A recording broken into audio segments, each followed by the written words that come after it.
Olá, muito boa noite para você. Começa agora o Aparecida Debate, um espaço para discutirmos os principais assuntos do Brasil e do mundo. E hoje vamos falar sobre a telemedicina. A atuação médica à distância já é uma realidade aqui no Brasil. Fisicamente, o médico está longe, mas via celular ou pelo computador é possível fazer uma consulta, realizar exames e discutir resultados. Outra coisa que dá para levar em conta é a diminuição da fila de espera por determinados atendimentos nos lugares onde o médico não chega. Hoje, 71% dos dermatologistas, pneumatologistas e ginecologistas estão no sul e no sudeste do país. Só que a telemedicina, que já está valendo desde 2002, também é uma polêmica. Apesar de ser uma tendência mundial, aqui no Brasil, alguns conselhos regionais de medicina são contra a resolução do Conselho Federal sobre o atendimento remoto. Uma das críticas é que a formação médica não acompanhou os avanços tecnológicos nesses quase 18 anos da lei. E para você, o médico tem ou não que estar em contato olho no olho com o paciente? A telemedicina pode trazer mais erros de diagnósticos? Será que num futuro próximo, talvez a gente nem precise sair de casa para fazer determinados exames? Para falar sobre o assunto, aqui comigo está o Aldemir Humberto Soares, que é médico radiologista, já foi secretário-geral na Associação Médica Brasileira, a AMB, além de atuar como presidente de entidades médicas. Ele foi o relator da Resolução 2227 de 2018, que estabelece regras para a prática de telemedicina no Brasil. E eu também converso com o Paulo Henrique Morales, que é doutor em Medicina pela Universidade Federal de São Paulo, coordenador de teleoftalmologia do Instituto da Visão. Ele é gerente do Instituto de Estudos e Pesquisas em Oftalmologia, o IPEPO. Olá, boa noite, bem-vindos aqui ao Aparecida Debate. Antes da gente começar aqui o nosso debate, vamos acompanhar aqui no telão a repórter Gabriela Leite. Ela foi às ruas para ouvir a opinião das pessoas sobre o atendimento remoto à telemedicina. Vamos ver. Oi, Gabi. Você conhece alguma coisa sobre consulta online? Já ouviu falar sobre telemedicina? Já ouvi falar, mas não tenho muito conhecimento, não. Você participaria? Você toparia uma consulta com algum médico de forma online? Toparia. Eu acho que a gente tem que se modernizar e acompanhar as coisas novas. Você já pegou, por exemplo, algum exame pela internet, alguma coisa desse tipo assim, ou ainda não? Já peguei. Eu pego sempre pela internet o resultado dos meus exames. E você acha que facilita a vida? Ah, muito. Só não ter que ir buscar pessoalmente já ajuda bastante. Você, por exemplo, faria uma consulta online com algum especialista? Sim, faria, sem dúvida nenhuma. Faço sim. Eu acho muito importante, né? Você pode fazer uma filtragem, né? Você pode desobstruir os consultórios, fazer um atendimento mais emergencial. Desde que tenha parâmetros, critérios legais e ligado à medicina, é importantíssimo. E você participaria de uma consulta online? Com certeza, é muito importante. Isso flexibiliza o atendimento, né? E, além disso, pode chegar aos rincões do Brasil com mais facilidades. Você acha que poderia, por exemplo, ajudar a questão a quantidade de gente que não tem acesso a médicos, por exemplo, isso de forma online? Com certeza, né? Porque hoje a saúde está bem difícil, né? E se é uma coisa que vem para ajudar a população, com certeza vai ser bem-vindo. Olha, Marcelo, é isso aí, como você viu, né? Muita gente já tem uma noção aí do que é telemedicina, mas também existem muitas dúvidas. Eu gostaria de saber como que vai facilitar mais a vida da gente, né? A gente tem 2 especialistas lá no estúdio. Você tem alguma dúvida, alguma coisa que você gostaria de saber melhor sobre telemedicina? Quais são esses parâmetros, né? Vamos dizer assim, quais são, vamos dizer assim, uma cariação, né? Vamos dizer assim, para fazer esse atendimento, né? Se existe alguma coisa do CRM já feita para fazer esse atendimento ou não, como é que vai fazer essa triagem, vamos dizer assim. Obrigado aí pelo telespectador pela pergunta. Eu acho que tem algumas perguntas que ele fez numa mesma pergunta. Então, primeiro eu queria saber quais os critérios, quais os tipos de atendimentos que podem ser feitos por telemedicina. Quem começa? Pela regulamentação do CFM em vigência, que retornou a 2002, é muito pouca coisa você pode fazer, porque precisaria ter uma regulamentação. O que acontece é que essa resolução é muito antiga e não se tinha noção de que nível chegaria os acessos a esses bancos de dados. A tecnologia era muito antiga. Nós tínhamos o grande equipamento da época era fax. Né? Então, você imagina. Nem todo mundo estava conectado ainda. Não, o próprio smartphone saiu 5 anos depois. Quer dizer, aí começou a mudar. Aí começou o acesso da população. E hoje você tem uma população extremamente informatizada. Eles sabem como chegar nesses dados. O que precisa hoje? Precisa-se que regulamente, realmente, para que não avacalhe a bagunça de assim, faz de qualquer jeito. Nesse sentido é que veio essa possibilidade dessa resolução nova, ela deve retornar, ela entrou em rediscussão, né? E que no nosso parâmetro deveria haver o médico faria a primeira consulta, mas por que não todo o retorno ser feito por telemedicina? Para que ele precisa voltar ao médico para mostrar exame? Se hoje está tudo disponível na internet. Eu preciso dar facilidade às pessoas a esse acesso. Além disso, o país é muito grande. A maior parte dos municípios brasileiros nossos não tem médico suficiente e, às vezes, especialista não vai ter jamais. Eu posso levar as especialidades até esse povo. Então, ela veio com parâmetros que, assim, é claro que precisa ordenar como funciona, mas não dá para fugir dela. A gente já vai entrar nessa questão da resolução, da discussão da resolução que é bem polêmica. Antes, Paulo, só respondendo à pergunta daquela senhora que fez primeiro, ela falou como que isso facilitaria a vida dos pacientes, das pessoas, dos brasileiros. Então, apesar de a gente não ter os meios que a gente tem hoje, né, de celulares e tudo mais, mas desde 2002, a parte de, por exemplo, fazer exames, e esse exame ser laudado por telemedicina, ele já está liberado. A parte onde a gente tem alguma dúvida de um profissional de saúde, não precisa ser médico, um profissional de saúde, que está de frente com o seu paciente lá, com a pessoa, e ela tem uma segunda opinião à distância, isso daí também já está regulamentado, isso daí está sedimentado. E nessas áreas a gente não aprofundou tanto quanto a gente pode. Por exemplo, o que ela perguntou lá, hoje a gente faz, por exemplo, dar acesso para fundo de olho. Quem tem diabetes tem que fazer uma vez por ano, tem que fazer fundo de olho. E o que facilitaria ter uma máquina te fazendo esse exame, colhendo esses exames? Isso já está regulamentado, isso está acontecendo. Aonde está a polêmica, que depois a gente vai discutir, é essa interação diretamente do médico com o paciente. Que imagina uma cidade que não tem médico, está desassistida, como é que vai ser essa primeira consulta, que é uma primeira dúvida que a gente tem. Ou nessas cidades grandes, outros interesses da medicina, será que eles vão dar acesso a chegar ao médico? Será que eles vão barrar esse encontro com o médico?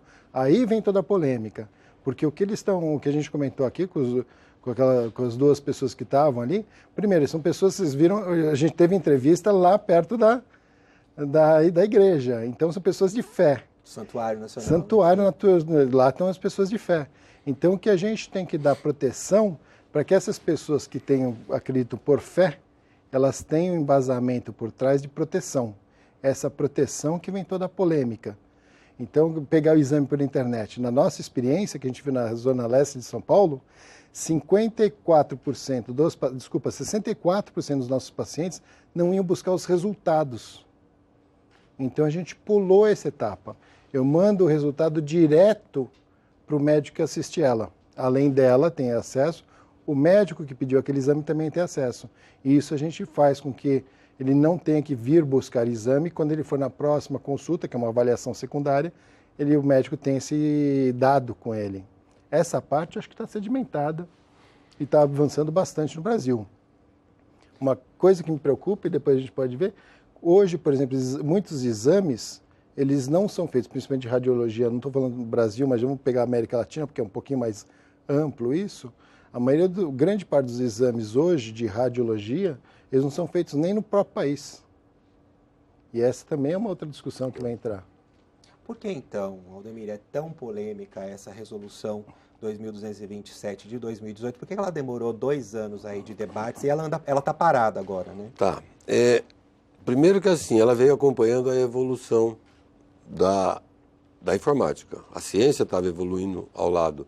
E a gente, a cada momento, se você prestar atenção, nos últimos 5 anos, diversos equipamentos subiram e sumiram. Então a gente tinha que chegar assim, aonde vai parar essa informática?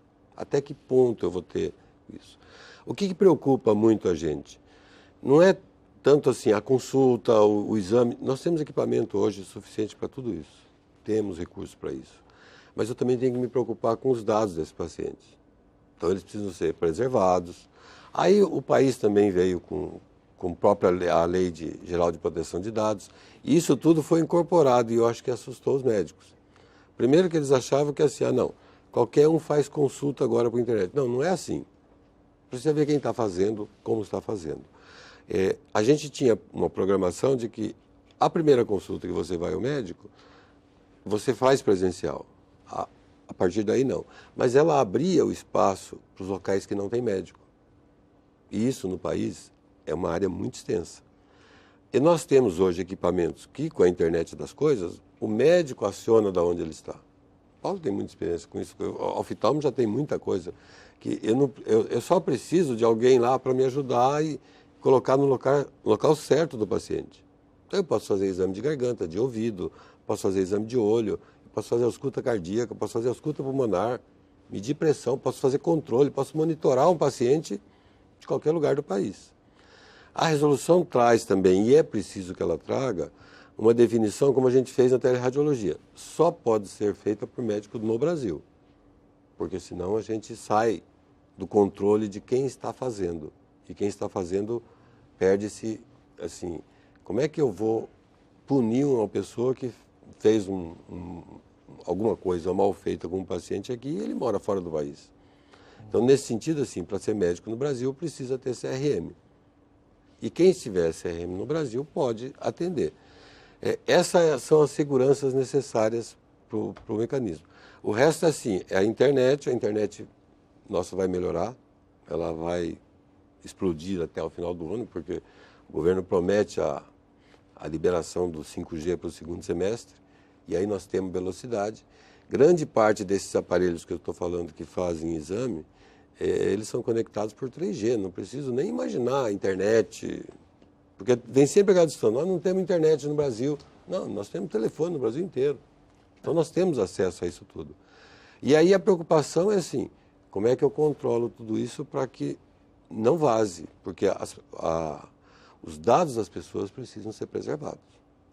Paulo, você já trabalha com isso, né? Eu tenho até alguns dados aqui de teleoftalmologia, do Instituto Paulista, de São Paulo, pesquisas de oftalmologia de São Paulo, atendeu em 2017 11.672 pacientes do SUS e foram realizados 15.325 procedimentos. Fala um pouquinho, como funciona no caso da oftalmologia? No caso da oftalmo, a gente tinha um problema pontual, que era o exame de fundo de olho dos pacientes que são assistidos na unidade básica de saúde, ele já é inscrito nessa unidade, e ele precisaria de uma avaliação do fundo de olho para doença ou hipertenso com complicação, ou todos diabéticos. Tem um pequeno número de usuários de cloroquina, mas era uma barreira para a unidade básica. Então, junto com o governo do estado de São Paulo, a gente propôs um programa, hoje é um programa de telemedicina, onde a gente coloca um aparelho de captação das imagens, junto com um técnico, não é médico, é um técnico de enfermagem treinado para isso, onde ele vai numa unidade básica de saúde mais central nessas cidades que estão ao redor da Grande São Paulo, e ele faz, todos os pacientes inscritos nas unidades ao redor são encaminhados para essa unidade central, onde faz a captação da imagem. O resultado dessa imagem é avaliado por especialistas lá do Instituto da Visão e volta esse laudo para a unidade que captou, para o paciente Brasil inteiro. E para... Isso do Brasil inteiro. Esse exame está restrito ainda na região ao redor da Grande São Paulo. Mas, por exemplo, nada impede que qualquer cidade de São Paulo acione a secretaria, porque é um programa da Secretaria de Estado. E o que a gente viu, por volta de uns 85% das pessoas que iam fazer fundo de olho, elas precisavam simplesmente ser avaliadas e falar que eram normais, que não precisavam vir com oftalmo. E com isso, a gente reduziu a fila para 15%, que é esse número que você falou que precisa de algum procedimento. Então, essas pessoas, o que a gente faz? Nessa cidade, a gente vê a capacidade de atendimento e a gente responde pelo que a cidade não consegue dar de assistência. Então, a gente convoca essas pessoas para vir para tratamento. E essa era uma das restrições que a gente começou a fazer em São Paulo, porque para fazer um tratamento de saúde aqui no estado, a gente viu que a pessoa tem uma boa disposição para uma área ali de uns 60 quilômetros, ele se desloca para um tratamento. Então, eles são convocados, fazem o tratamento, estabiliza a doença e volta um relatório para a unidade de origem dele. dar um relatório geral para o secretário de saúde como está a saúde, porque sabe que o olho, por exemplo, ele corresponde, ele dá uma noção de com outras complicações. Um paciente diabético que tem fundo de olho alterado, a chance dele ter infarto agudo do miocárdio, que é a principal causa de morte, é 11 vezes maior nesse grupo. Então o secretário também consegue planejar melhor as ações e como é que ele vai convocar isso aí. Então ele fica uma assistência direta, um auxílio para o profissional de saúde que ele fique empoderado, porque ele vai ter mais dados, e para o secretário fazer o planejamento. Então essa foi a maneira que a gente encontrou dentro do que já estava estabelecido desde 2002 e a gente vai ampliando. Então, apesar de ter toda essa polêmica de restrição, existe um caminho gigante para ser desenvolvido. E o que está acontecendo muito hoje é um atropelamento, né? Sim. Eu acho que é um atropelamento dessas informações, onde começa, o ambiente também não estava propício, onde fica aquela polêmica que a gente já não tem tanta confiança nos controles. Os controles hoje já são mais difíceis de fazer. Com novas resoluções e sem ter experiência, a chance da gente errar é grande. Saúde não pode ter essa margem de erro. E apesar desses exemplos positivos, a gente andando, quando está pesquisando, quando está falando sobre telemedicina, a gente encontra aí uma certa resistência de alguns conselhos regionais. Você acha que os médicos, os profissionais têm um pouco de receio de também atenderem por telemedicina, por atendimento remoto? O médico sempre teve um pouco de receio do desconhecido para ele. E os que não acompanharam isso, realmente eles ficam receosos. Mas você imagina o seguinte, com a telemedicina eu consigo levar... A maioria das cidades brasileiras não vão ter quase que todas as especialidades disponíveis na cidade, porque a cidade é pequena. Normalmente eles conseguem ter um médico de família, um pediatra, um ginecologista. Como eu falei ali, a maioria está concentrada sul e sudeste. Com a telemedicina, eu consigo levar todas as especialidades dentro das cidades, até como auxílio ao médico que já está lá. Então eu tenho um médico de família cuidando do município, e com a telemedicina ele tem acesso à consulta com os especialistas, isso com o próprio Estado. Outra coisa que eu acho importante, a gente passa a ter os dados que entram principalmente em serviço público, eles precisam entrar uma vez só. Porque hoje você vai num médico, ele pede um exame para você. Aí você vai num outro médico, pede o exame de novo, porque aquele exame ficou lá naquela unidade de saúde, porque ele precisa do exame para cobrar, para mostrar que fez. Aí, de repente, ele vai no outro hospital, faz tudo de novo. Mas a gente tem que lembrar, esse é o medo desse negócio quando a gente vai organizar. Por exemplo, hoje a gente não tem um número de inscrição único para a saúde, para nenhum brasileiro. Agora, com a tentativa de colocar o CPF já no nascimento da criança, vai ser o primeiro número que a gente vai ter uma ideia do brasileiro. E esse era o grande impacto que a gente tinha, porque cada vez que ele se inscreve num lugar, ele ganha um número diferente, uma inscrição diferente, e os dados não poderiam ser coletados para uma única pessoa. E agora... Já vem na certidão de nascimento. Está começando agora. Então, essa regulamentação de identificação da pessoa está tão para trás que eu, pessoalmente, acredito que seja difícil você fazer uma regulamentação que necessite disso, uma vez que ela ainda não existe. E essa parte que a gente estava falando de lugares distantes, por exemplo, você falou da cidade de São Paulo. A gente faz na cidade de São Paulo, mas por exemplo, tem uma unidade que ela é feita numa cidade no interior de Rondônia.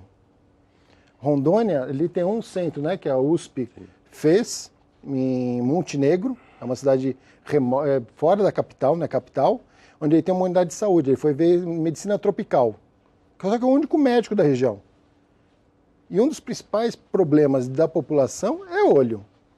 Então começou a vir essa necessidade dele. Ele chamou o instituto, nós entregamos uma máquina para ele. Nós, por exemplo, treinamos, agora semana passada vieram mais 2 médicos de lá. A gente treina o médico a fazer refração, que é um ato médico.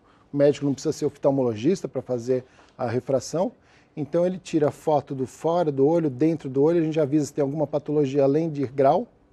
E esse médico refracionista consegue dar o óculos para aqueles que precisam de óculos, e aquela doença a gente ainda consegue classificar da urgência, de ser encaminhado para Porto Velho, para a capital, para algum tratamento, ou mesmo 2 vezes por ano a gente vai com uma equipe, se não for urgência, a gente vai com uma equipe já preparada para os problemas, que a gente tem que fazer cirurgia de catarata, pitirígio, esses procedimentos que não tem uma urgência, então a gente se desloca já preparado para o atendimento.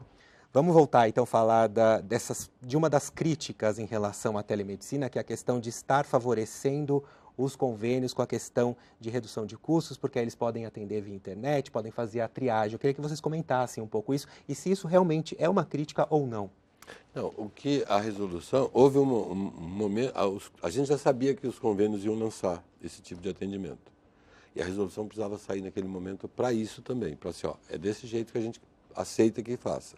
E houve uma inversão de ordem dizendo que a resolução estava favorecendo os convênios. E na realidade não é isso. A resolução, inclusive, fala contra o modo como eles estão operando, trabalhando, apresentando esse atendimento. A gente não quer a dissociação completa do paciente e do médico. A gente quer que mantenha essa ligação. E se utiliza a telemedicina, e a telemedicina para a gente não é um instrumento, não é nada disso. A telemedicina, ela tem que ser incorporada à medicina como um mecanismo da própria medicina. Ela tem que ser esquecida, tem que ser esquecida a existência em telemedicina, não é? É mais um modo de você fazer medicina. E os médicos não entenderam isso na hora. Já aproveitando só o momento alguns conselhos de medicina que ficaram contra, a resolução vinha sendo discutida há 4 anos, como eu falei anteriormente, esperando o momento da evolução tecnológica.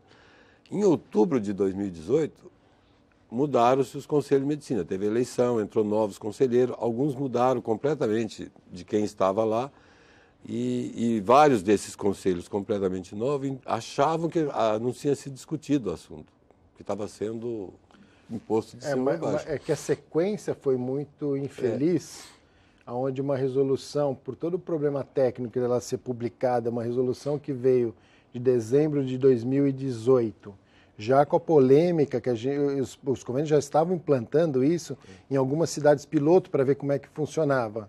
Os conselhos já sabiam disso. E na hora que veio essa resolução, ela veio entre a realização dela, a publicação dentro do CFM e a publicação em Diário Oficial, esse daí teve um alongamento dessa data. E no meio desse período, no finalzinho de janeiro de 2019, a gente teve uma nota do CFM falando que acreditava na consulta do médico, paciente, relação médico e paciente, e 3 dias depois ele saiu uma resolução, que é a 2227, aonde ele previa um atendimento direto. O que a maioria das pessoas olhou foi que ele colocou de exceção, que cidades que poderia não ter o primeiro contato, em cidades com difícil acesso, e essa foi uma palavra difícil, porque difícil acesso para a cidade de São Paulo pode ser 3 quilômetros, né? Que o trânsito que a gente tem lá é maluco. Que nem daqui para Taubaté é uma loucura.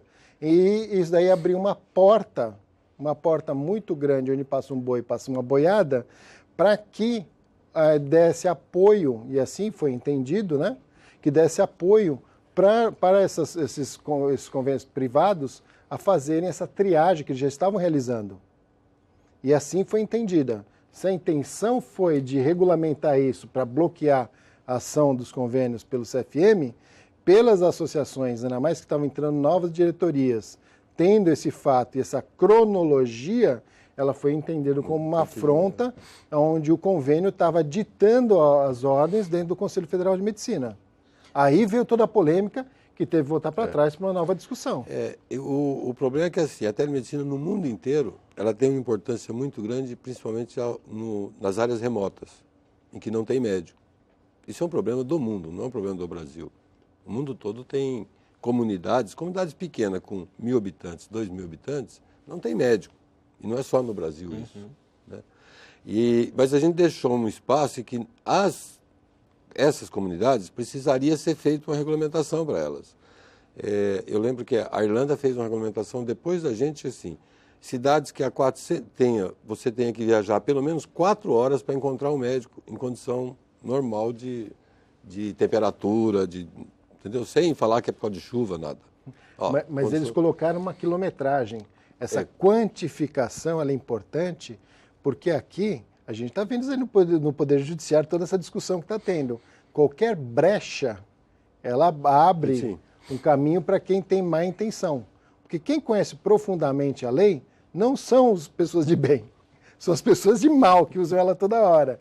Então essas brechas são muito importantes, elas serem colocadas, e países anglo-saxões são muito bons nisso, que eles são muito pragmáticos, onde colocam valores. 4 horas, 400 quilômetros seria ótimo. Não cidade de difícil acesso. Mas o problema é que a pessoa não lê e fica desesperado. Porque ela também tinha 90 dias para entrar em vigência para poder resolver esses contratempos.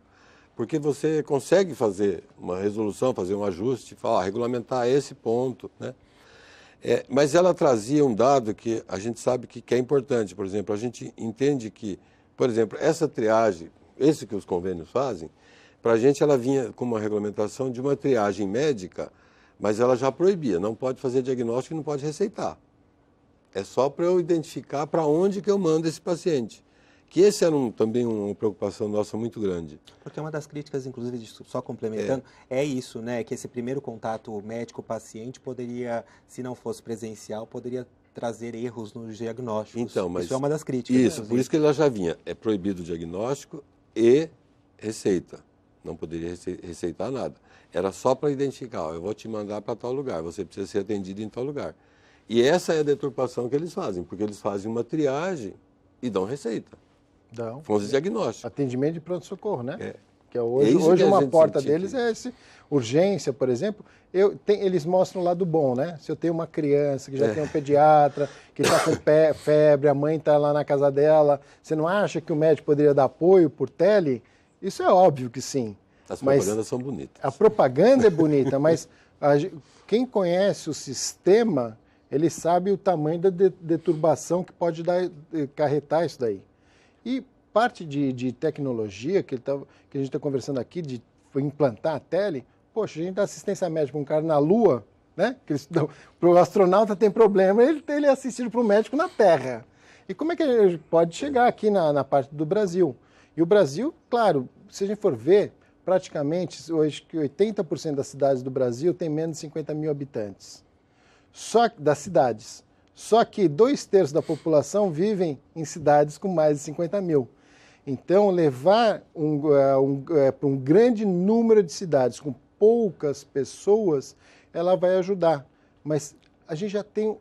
Gente, vamos olhar o que a gente já tem regulamentado e a gente tem uma avenida para crescer nisso. Reforçando, a gente já falou aí de oftalmologia, por exemplo, de exames. Quais são os tipos que podem ser feitos via atendimento remoto, de atendimento? E nos casos de urgência, como é que funciona? O que a gente faz muito é uma avaliação pro profissional, né? Então, esse profissional que não é oftalmologista, ele vai nos dar características gerais. Então, por exemplo, partes de córnea, que é uma parte aqui dessa parte transparente do olho, a gente consegue ver opacidade, consegue ver lesão e tudo mais. A partes da retina, hoje, por exemplo, que a gente viu na cidade de São Paulo, a principal causa de cegueira na população hoje são doenças da retina. Ela consegue avaliar quase todas. Eu não consigo ver lá na periferia por causa de custo. Mas hoje, por exemplo, o Instituto da Visão trouxe agora 2 máquinas que ele faz escaneamento a laser. Ali eu consigo ver até a periferia. Só que uma máquina dessa custa R$400 mil e a máquina que a gente tira foto custa R$25 mil. Então, existe a tecnologia, só não está barateada. Então, doenças de retina, doenças da córnea, a avaliação, por exemplo, de se ele tem alguma lesão, tumores, eles são muito importantes para isso. Então, a gente consegue ter glaucoma, que é outra doença comum. Então, a gente consegue ter dados onde a gente vê grupos de risco. O diagnóstico, eu ainda acredito nisso, ele tem que ser fechado por um médico, ele vai juntar. Sim. São exames subsidiários. A própria dermatologia tem um acesso fácil, porque é uma fotografia de uma lesão na pele. Mas lembrar que a dermato nos queimou com a tele, né? Porque a dermato, ela pega uma lesão e ela erra em 80% se a lesão é maligna ou não. E a tele invertido. Quando a gente fala que o cara tem que tratar, pra você ter uma ideia, a conversão... Quando ele faz, sabe aquelas campanhas que a gente fazia de catarata?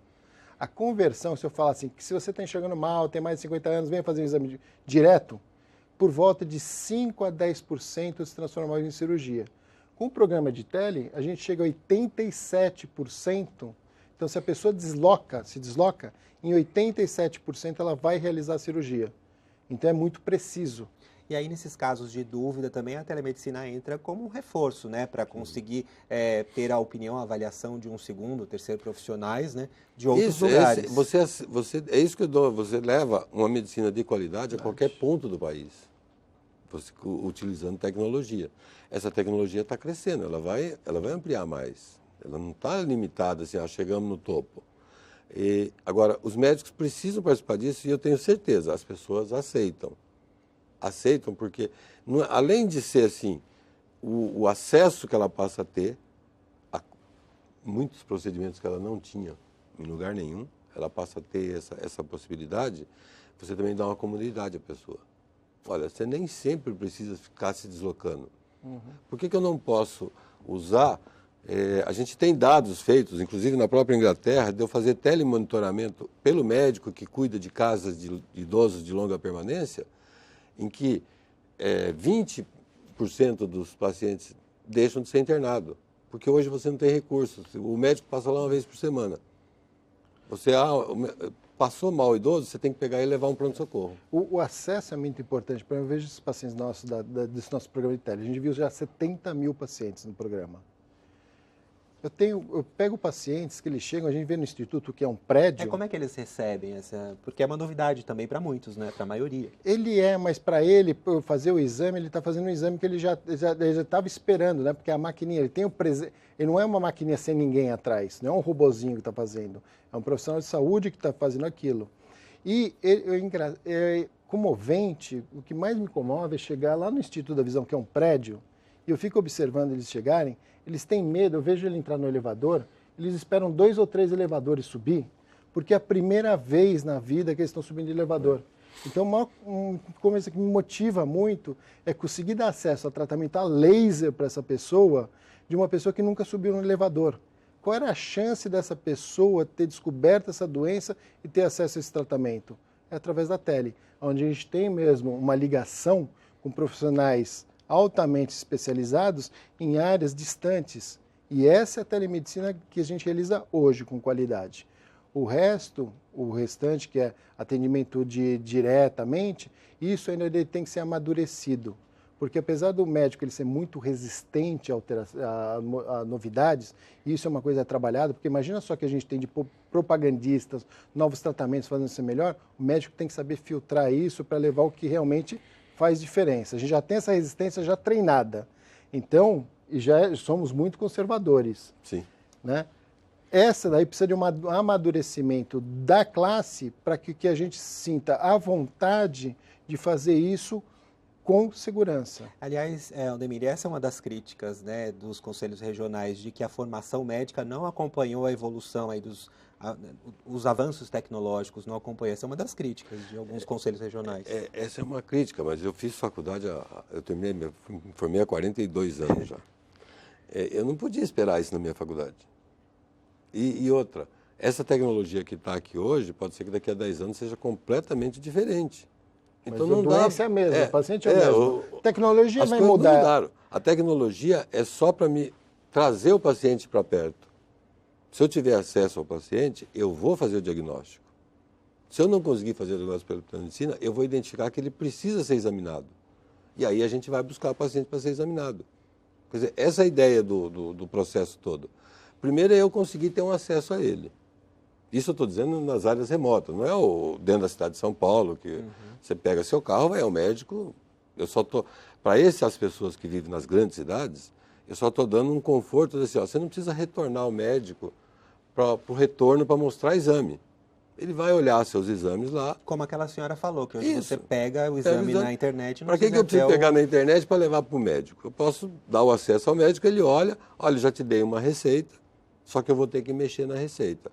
A lei brasileira hoje já permite que eu encaminhe uma receita por internet, desde que seja com certificação digital. É a segurança que a gente pede em todos os procedimentos. Então, para essa cidade grande, eu estou dando conforto às pessoas. Os pacientes crônicos, ele tem diabetes, precisa ir no médico regularmente. Olha, algumas vezes eu posso fazer por tele, nós conversamos. Olha, como é que está seu exame? Fez o exame, viu o exame? Vamos manter o remédio. E acelerar o processo, né? Sim. Porque essas doenças crônicas hoje elas estão vindo uma bola de neve.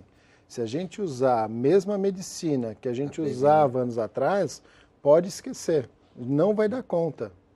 Então, essas novas ferramentas ampliam a capacidade do médico de levar saúde. E outra coisa, essa palavra minha que eu tenho que policiar. Por que médico? Existe uma equipe de saúde. E a telemedicina ela pode empoderar esses outros profissionais, porque eles vão ser necessários para o sistema. Doença crônica não se trata de uma consulta de 15 minutos. Como é que eu vou convencer você a mudar a tua dieta, mudar teus hábitos em 15 minutos? E isso é essencial para um hipertenso, para um diabético. Então, empoderar a equipe, tirar o médico do centro do sistema, né? E sim ter uma equipe, começar a trabalhar em equipe. E empoderar, porque que a gente consiga fazer com que essa equipe tenha uma qualidade de trabalho e qualidade de dados para ela tomar a decisão correta, esse é o caminho para onde está vindo a telemedicina. O que a gente tem que conseguir fazer é acelerar o ensino desses profissionais para que eles consigam usar essas ferramentas. E essa aí é outra barreira que talvez a gente discuta outro dia, né? Como é que o Brasil conseguiu dobrar o número de faculdades de medicina em 2 anos, né? De Dom João até o governo passado, o retrasado, a gente tinha um número de faculdades de medicina, agora dobraram. Então a gente está chegando um número grande, o ano passado foi o primeiro grupo, né, que chegou. Hoje nós temos o maior número de faculdades de medicina do mundo. Do mundo. Então a gente tem uma população que não é. Então, mesmo assim, eu tenho um dado aqui. No Brasil são 2,1 médicos para cada 1.000 habitantes, enquanto a média mundial é de 3,4 para cada 1.000 habitantes. Vocês é isso mesmo? Esse dado ele não é a importância maior. É isso daí de novo. A gente está focando no médico. Para a gente avaliar esse dado, eu quero saber quantos profissionais de saúde existem pela população. Porque, por exemplo, eu posso ter 10 assistentes e um médico, porque eles fazem o que o médico não é essencial fazer. Tem que ser profissionais da saúde. Profissionais de saúde. Então, se a gente for discutir número de oftalmologistas nos Estados Unidos, é quase 5 vezes menor que o Brasil. Por quê? Porque existem outros profissionais que fazem uma pré-triagem. Mas o essencial, que é a prescrição, o diagnóstico, esse tem que ser dado para o médico. Mas o resto, por que não treinar a equipe? Não ter uma equipe que possa fazer isso? E é por isso que você falou, o paciente sente essa diferença? Não, porque a gente já está, por exemplo, na oftalmologia, a gente já treina esse grupo que eles nos ajudam a multiplicar a capacidade. A gente está se encaminhando para o final, mas eu queria que vocês falassem um pouquinho mais de futuro. Vocês acham que no futuro a gente vai ter condições de fazer exame de dentro de casa, sem sair de casa, por exemplo? É um avanço da... Você acha que no futuro a gente vai precisar só do médico para o diagnóstico? Inteligência artificial está vindo para isso. Mais ou menos 50% dos especialistas acreditam que a inteligência artificial em 2030 vai chegar à capacidade humana. 30, daqui a 10 anos. 95% desses especialistas acreditam que a gente vai chegar em 2050. E nenhum tem dúvida que a inteligência artificial vai passar a capacidade humana. Então, essa parte de discutir a tecnologia, como ela chega, ela é obrigatória para a perpetuação, até pela própria espécie humana. Porque o macaco não foi para a selva porque ele tinha gostado da selva. Ele foi para fora dos humanos porque a gente soltou ele para lá. Então, ter essas discussões, esse amadurecimento, e a gente precisa fazer isso rápido, de como a gente vai lidar com a tecnologia, é um assunto de urgência. E imaginar que é o seguinte, se você cria... Por que teu filho não vai contra você quando você está mais velho? Porque ele foi criado, foi educado, ele tem aquela mentalidade. Se as máquinas forem criadas dessa mesma maneira, ela vai nos cuidar como nós cuidamos dos nossos pais e tudo mais. Agora, quem está fazendo essa tecnologia? São pessoas que já sabem, têm uma bagagem que nem a dele? Ou são aqueles programadores de 20, 25 anos que só olham para o umbigo? Que máquinas, que tecnologia que a gente vai ter daqui a alguns anos, se a gente não amadurecer rapidamente, nós corremos risco. Eu acho que o atendimento muda muito. Mas a gente precisa lembrar também que a população nossa está envelhecendo. Né? E aí as doenças vão mudando, vão aumentando. Eu acho que assim, eu não me preocupo tanto com usar a telemedicina por causa do primeiro diagnóstico. Isso aí está fácil, é fácil de resolver. Você instala um equipamento aqui, outro ali, põe um profissional de saúde treinado, põe um médico na ponta. Agora, toda essa população precisa, além disso tudo, de assistência contínua. Essa assistência contínua você vai fazer de casa. Esse monitoramento você vai fazer com telemedicina, com equipamentos que estão implantados no seu corpo, que está anexado ao seu corpo, com um relógio que está conectado num centro, que tem um médico lá de prontidão, e o relógio vai avisar o médico que você não está bem. O próprio médico vai ligar para você, antes de você saber que não está bem, e te avisar, olha, você não está bem, eu estou mandando uma ambulância aí. Caminhões já fazem isso hoje, nós vamos ter isso. O transporte tem isso. Nós vamos ter isso à disposição no país, não é daqui 10 anos, é esse ano. Ou seja, é uma realidade, com certeza. Sim. A gente vai voltar a falar sobre isso aqui no programa. Infelizmente, o nosso tempo acabou, é um assunto muito extenso, que a gente precisa fazer uns 4 programas pelo menos. Então, eu quero agradecer ao Aldemir Humberto Soares, que é médico radiologista, já foi secretário-geral da Associação Médica Brasileira, a AMB, além de atuar como presidente de entidades médicas. Ele foi o relator da Resolução 2227 de 2018, que estabelece regras para a prática de telemedicina no Brasil. Muito obrigado também ao Paulo Henrique Morales, que é doutor em Medicina pela Universidade Federal de São Paulo, coordenador de teleoftalmologia do Instituto da Visão, e ele é gerente do Instituto de Estudos e Pesquisas em Oftalmologia, o IPEPO. E se você quiser rever esse programa, acesse o canal da TV Aparecida no YouTube. Use a hashtag Aparecida Debate para deixar sua sugestão, crítica ou elogio na nossa página. O Aparecida Debate hoje fica por aqui. Uma boa noite para você. A gente se encontra na semana que vem. Tchau!